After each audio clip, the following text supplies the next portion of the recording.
Both sides in the presidential campaign are skeptical about the huge planned merger between AT&T and Time Warner. Donald Trump said he would block the deal if he wins the election.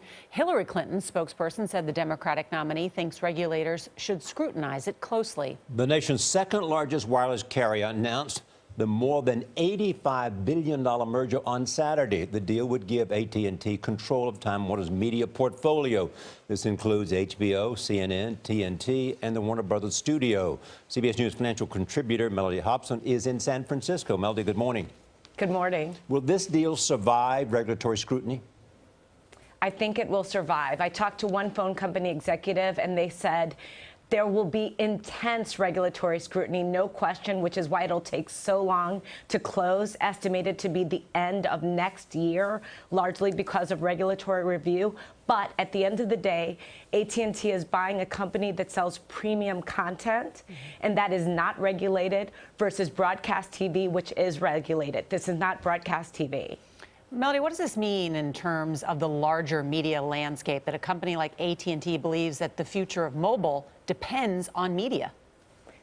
It is changing so fast. It's warp speed, how these businesses and how these worlds are converging. So we have Ma Bell going Hollywood. I mean, when you really think about that, who would have ever thought that this would happen, that they would go and buy this content creator?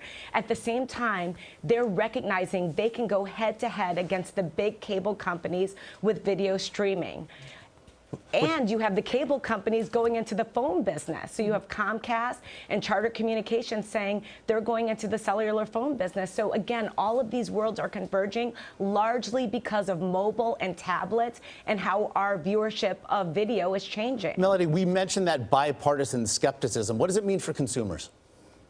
Well, that's the big question. And what everyone has been pointing to is the Comcast NBC Universal deal, which happened in 2011. Now, that was the last mega deal, although it was much smaller than this one at $34 billion. But if you look at prices since then, they have not meaningfully changed. So it's unclear if just the consolidation in these companies coming together will ultimately lead to higher prices. Now, at the same time, AT&T wants you to buy more video, consume more video, and that means more data and more broadband usage. Is $85 billion a good price?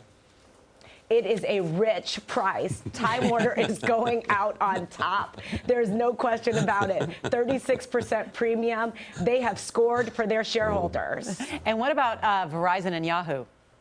So I'm hearing from multiple sources the deal is going to go through, but at a lower price. Verizon is committed to buying Yahoo, but they're renegotiating the price up to perhaps $1 billion on a $4 billion deal because of that data breach. I'm also hearing senior people inside of Verizon knew how big the breach was, which is giving Verizon all the leverage. All the way to the top?